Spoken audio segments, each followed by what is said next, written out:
What's up to all of you in fantasy football land? Today we are covering the most undervalued players by round. We're going to go by their average drafted position, partially based on their actual ADP.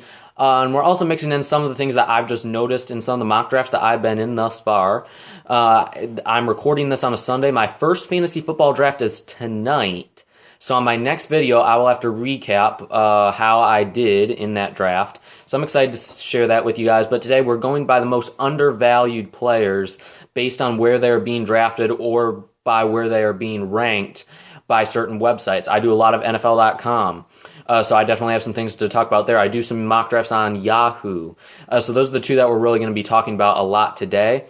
And we're going to go round by round. I'm going to give you one name in each round, going 16 rounds. So we're going to give you 16 names. On the last show, we did the exact opposite. We did the most overvalued players that you should probably avoid in most cases based off of where they're normally being drafted. Today, I'm going to tell you some guys that you could probably get some good value on, depending on whether they're available or not in the round that they are generally being drafted. We do not have any questions today, but be sure to like, share, and subscribe. And if you have any questions, put them in the comment section, and I will answer them on the next video.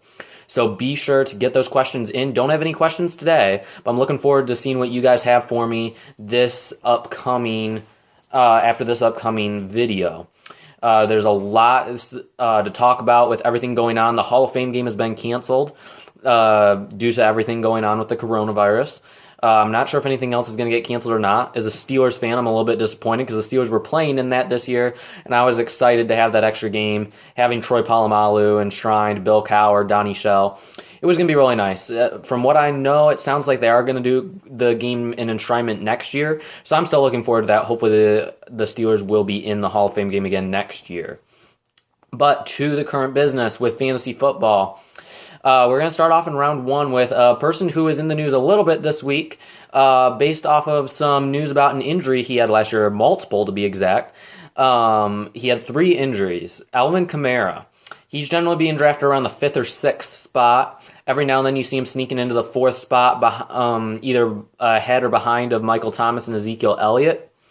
I actually have gained a little bit of confidence with Kamara after hearing the news this week that last year he played through 3 injuries. Now, Kamara still had a really good year last year, but he wasn't finding the end zone. I can't remember what injuries he had, but I think there was some with a leg, a knee issue, back issue, something. I think he had multiple issues, and that's going to affect his ability to win in the red zone. He still made some nice contributions out of the backfield as a receiver, but the one thing he didn't do was get into the end zone last year, and that's why he couldn't be one of the top options in fantasy last year. I think he's going to get back to that this year, or at least close to it. Because all you have there is Latavius Murray, who's a good running back. But I think that even though Mark Ingram is no longer there, I still think he can be a really good running back. I think he honestly has a chance to shine even brighter because he's going to get more carries and more targets because Mark Ingram hasn't been there. So I really am excited to see what Alvin Kamara does this year. I would draft him ahead of Ezekiel Elliott, and I would consider drafting him ahead of Michael Thomas just because of my theory about receivers that you can get them later. At this moment, I would probably draft Michael Thomas first, but if you ask that to me 2 days from now, I may have changed my mind already, okay? So I do like Alvin Kamara, and I would draft him ahead of Ezekiel Elliott, and I think you should too in your fantasy drafts. Round 2, Miles Sanders is a guy that I've kind of been waiting for Philly to pick up someone, and I was talking to Steven, our resident Eagles analyst, I'll call him. He was saying, how they're going to bring someone in. So far they haven't, and they still may, but I think that this organization really believes in Miles Sanders of being a workhorse back. I really think he can be a workhorse back for them. Their backup is Boston Scott, which if you want to take a late round flyer on him, you may want to, just in case something were to happen, injury were to occur, or something to Miles Sanders. Boston Scott may be a good guy that you'll want to draft. But it's so strange because generally the Eagles do like going by committees. But Miles Sanders showed that he can do it all last year. He caught passes out of the backfield. He showed a good rapport with Carson Wentz. There are a lot of things to like about Miles Sanders. I wasn't a huge fan of him coming out of Penn State last year, just because of his pure running ability. I wasn't super high on. But he did show some power. He showed some bursts last year, some that I didn't always see consistently at the college level. So I think if you can get Miles Sanders in the late second round, I think that would be a really good buy. And if the Eagles don't bring anyone in, he could shoot up even into the late first round because you have a lot of maybes. I would probably draft him ahead of Derrick Henry, to be honest. And if things don't get situated with Dalvin Cook, you may want to consider taking Miles Sanders ahead of Dalvin Cook as well. And there's other names, Austin Eckler, Kenyon Drake. Those are all guys. I think Miles Sanders is in that group, maybe at the lower end of that tier. But I think he's a guy that you should consider if maybe your top option went off the board and you're picking at the back end of the second round. Miles Sanders may be a really good pick. If you're picking, if you had the third overall pick, which means you'd get the third to last pick in the next round. Let's say you got Michael Thomas with your first pick. If you can come back and get Miles Sanders, I think you're in a really good position. In round 3, this is a guy that, I may get a little bit backlash in the comment section. I'm not sure. But Adam Thielen is the guy I'm going to go with in the third round. He's being drafted mid to late third. In some leagues, he's dropping into the fourth round. Adam Thielen, I've never been high on before this year because Stephon Diggs was there. And I knew Stephon Diggs was the more talented, in my opinion, the best receiver on the team. Well, he's not there anymore. Now, they did bring in Justin Jefferson, who I'm starting to get a little bit warm on as a late-round pick. I wasn't a few weeks ago, but I'm starting to gain a little bit of confidence with that Vikings offense as a whole. He's going to beat out Tajay Chark for the other starting spot, but he may play in the slot a lot as well. But I really think Adam Thielen could have a low-end wide receiver 1 year, which is what he has been. He's been consistent the past few years. He has a good rapport with Kirk Cousins.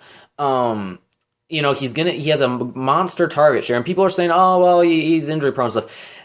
Last year was the only time that he has been injured, really, in his career. Any major injuries, that was his only one. I know he's 30 years old, but I'm not thinking too much about the injuries. He's been pretty healthy for the primary part of his career.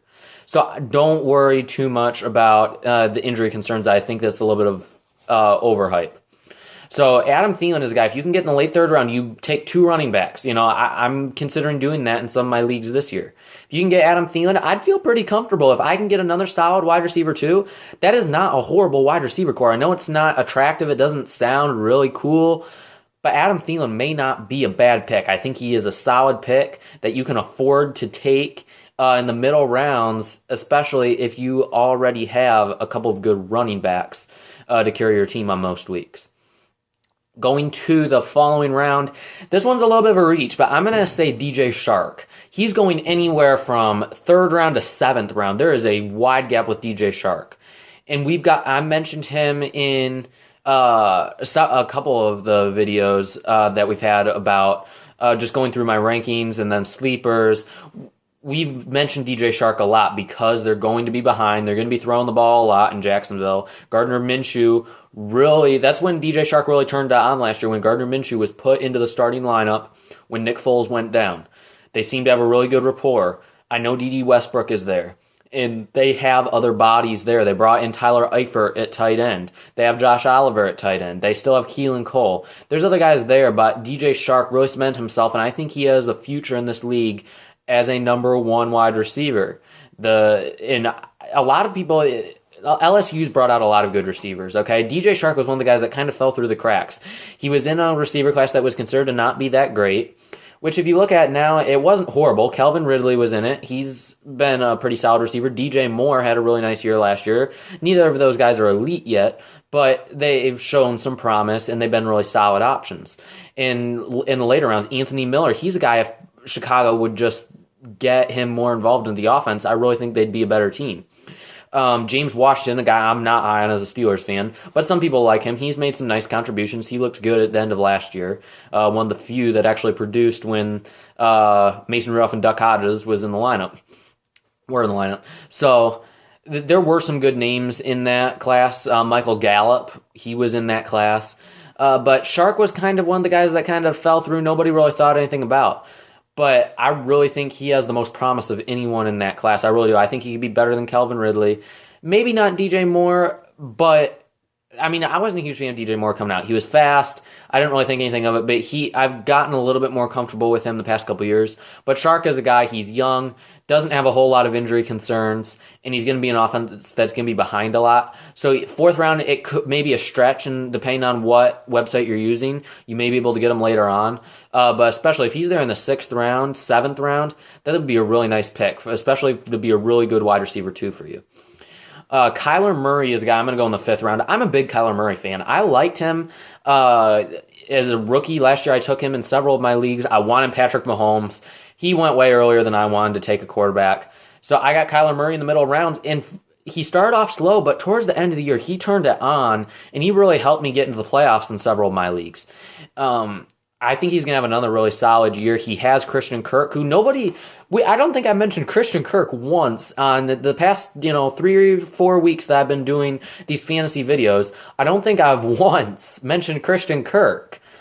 But, he was really nice last year. I picked him up off the waiver wire at some point last year, and he was fantastic towards the end of the year. Nobody's talking about him because, they got DeAndre Hopkins, and we have Larry Fitzgerald in the slot, that they have weapons, and his target share will probably go down with Hopkins there. But Hopkins is going to be getting all the attention. Christian Kirk's going to have a lot of single coverages. It's going to be out of the slot, and if you're in a league that gives you points for punt returns and kick returns, Christian Kirk is a guy that's going to get you points in that department as well. And we have heard some rumors that maybe the Cardinals are interested in trading him. They denied that, but I know the Cowboys had interest in him before they drafted CeeDee Lamb. There's a few suitors. I wouldn't be surprised if Arizona isn't in contention towards the end of the year if maybe they trade Christian Kirk to a contending team in need of a wide receiver. Just something to think about, which does make it dicey for fantasy owners because with receivers it's harder to gain that rapport in the middle of a season. But we did see what happened with Amari Cooper when he was in a new offense, and he took off. It just takes the right system. It's a risk. But Christian Kirk is a guy. He's not on this list that we're talking about. I'm just going on a rabbit trail here. But he's a guy, keep an eye on as well. Not really getting a whole lot of love in fantasy land right now. But he's a guy to keep an eye on. But Kyler Murray, I think he is my number 3 quarterback right now, behind Dak Prescott. And like I said before, I'm not a big Dak Prescott fan. I think I have Russell Wilson tied kind of from right behind Kyler Murray. But all of those guys, I'd be comfortable with if I had them on my team in the middle rounds. They wouldn't be my first options. Kyler Murray might be if I already have some good running backs and receivers and I feel I can get a tight end later. Kyler Murray is a really nice pick in the 5th round. If you're one who likes to wait on quarterbacks, may not be for you, but if you like to take a quarterback early on and you miss out on Mahomes and Lamar Jackson, Kyler Murray is the next best guy, and I think they did improve the offensive line with Josh Jones. Moving on to round 6, JuJu Smith-Schuster. With Ben Roethlisberger come back, which he is on this list as well, we'll get into in a minute. I think the Steelers' offense is going to be good this year. And I want to pose this question to any Steelers fans watching in the comment section. This is a question that Martavis Bryant applied for reinstatement. You guys already know where I'm going here. Should the Steelers or any team, if you're a fan of some other team out there and you're watching, should somebody sign Martavis Bryant assuming he gets reinstated? The new CBA has changed. I'm not a fan of the rule and stuff with the lighter policies on drugs and stuff. I don't like that. But now that it's here, use it to your advantage. I know Martavis, could be a cancer to the locker room. You have some risk there, but you're bringing him in on a vet minimum deal, most likely.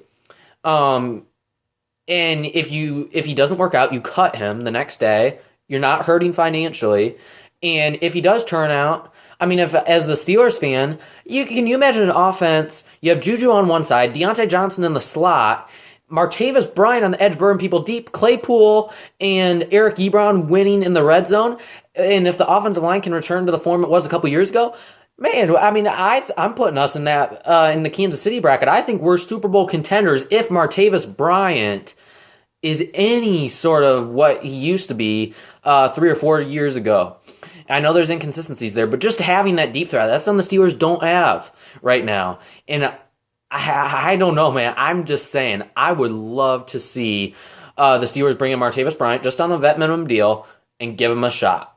That's all I'd like to see. I'd like to see him give it a shot. But back to JuJu, with Ben back, I think everyone's going to improve. Deontay Johnson is worth taking a late-round pick now. James Washington may even be, if you're a James Washington fan. Chase Claypool's the guy. If you think he's going to live up to his physical ability, maybe you take him later on, though I don't know how much he's going to do year one.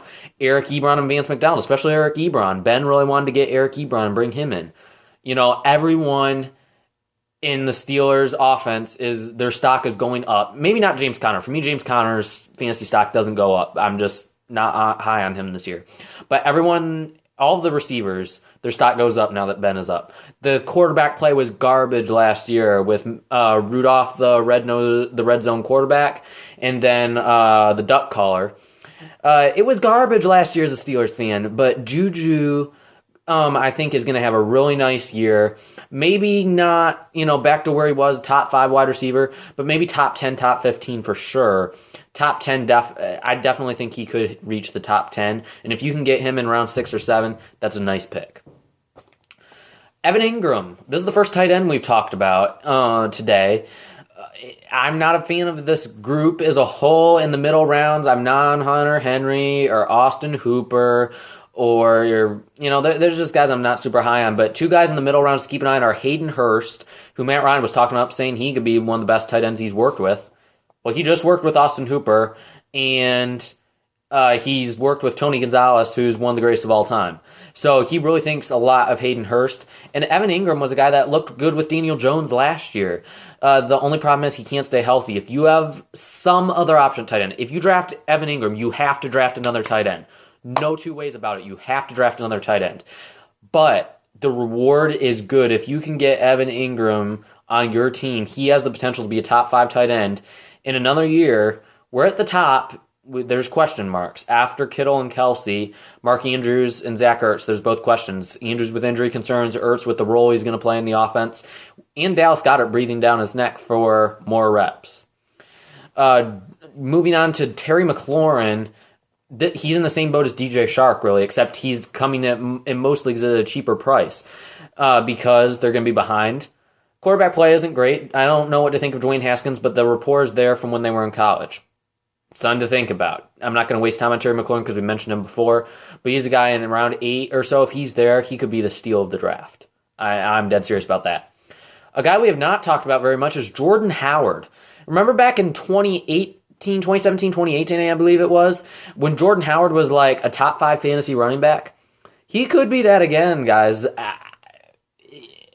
I know when they were in Chicago, remember, Chicago wasn't a good team when he was on there either, but he still continually got yards. That offensive line was garbage. Miami has a lot of young pieces. I think Solomon Kinley, remember that name, Solomon Kinley, offensive guard from Georgia.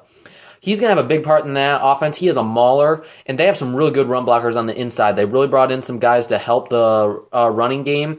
Jordan Howard's going to take the early down carries and the goal line carries. And I think if Ryan Fitzpatrick can get them into the red zone, he will be used some. So if you need a kind of a flex guy, probably a RB3, maybe low end RB2, but probably RB3, either him or Matt Breida. You have to choose which one you want. PPR leagues, you definitely want Breida, by far. But if you're in a non-PPR league, Jordan Howard is worth taking in round 9 or 10, just because he's probably going to get, in my opinion, he's going to get more carries than Breida will. I don't know that, but I think he is a really good fit for what Brian Flores is trying to build there. So another guy to watch.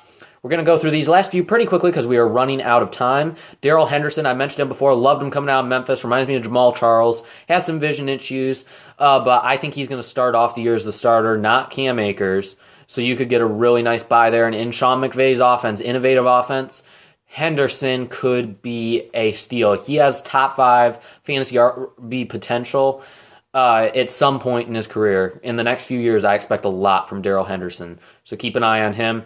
Keep an eye on his injuries. He hopes to be healthy by training camp, I heard. Finishing off with some quarterbacks, Drew Lock and Ben Roethlisberger. We mentioned Ben. I think him coming back, if he comes back healthy, he's playing with a chip on his shoulder. He's really excited this year. Drew Lock is another guy. If the offensive line, that's a big question. Keep an eye on the offensive line for Denver. If Denver's offensive line can hold up, they will be a really good offense. Though he does have a lot of new pieces in a shortened offseason. But if you can get him later on, you already have something for sure at quarterback. Maybe Matt Ryan or Tom Brady, something that you feel comfortable with week in and week out to get you solid numbers. You can take a chance on Drew Lock or even Joe Burrow, guy that is more boom or bust, but you have that ability to take that risk because you have something for sure at quarterback. Tyrell Williams is a guy nobody's talking about, and I don't know why. He had like 5 or 6 touchdowns in the first, 5 games, whatever, last year. He was a touchdown machine at the start of last year. Derek Carr really liked him. Henry Ruggs has some injury concerns, and I believe it was either Fantasy Spartan or 6 Cent Sports that said in the comment section he really likes Henry Ruggs this year. And I love Henry Ruggs, but it's going to take him a while to get into John Gruden's offense, and I really think Tyrell Williams is still going to be their number 1 receiver. Tarik Cohen, another guy. We talked about Jordan Howard used to be on Chicago. If David Montgomery goes down, Tarik Cohen's going to have a big part in the offense. And in Matt Nagy's Kansas City offense, Cohen is a really nice fit, and he's going to get you a lot of receptions out of the backfield. So in PPR leagues, Cohen is a really nice late-round pick. Finishing off, Kirk Cousins, KC8. I don't like to give Michigan State Spartans some love, but I do like some Kirk Cousins as a late-round pick. He's become more consistent since he's gone to Minnesota, and he's still a really good fantasy option. He has a high floor most weeks, and in good matchups, he also has a high ceiling. He can come off with that 30-point week every now and then because he does have some running ability. Finishing off with Josh Reynolds. Brandon Cooks left, so somebody's going to have to pick up the load. I know they're going to be using 12 personnel, a lot of Tyler Higbee, a lot of Gerald Everett, but one guy to watch at the receiver position is going to be Josh Reynolds. He's going to be getting extra reps this year. Just someone to keep an eye on as a later round pick. When they're not in 12 personnel, when they're in spread on third downs, Josh Reynolds has some high upside. Some guy you'll want to keep an eye on. Be sure to like, share, and subscribe. Again, if you have questions, let me hear them in the comment section. I will answer questions all day. I'll dedicate a whole show to questions if I want to, okay? So get me those questions, all right? And I promise you I will answer them on the show. I want to answer some next time. Thank you to those of you that have shared. If you have social media, share. Tell a friend. Subscribe. Like. Try to get the word out. And until then, we will see you next time. It's been a great show, guys. Thank you for watching, and we will see you soon.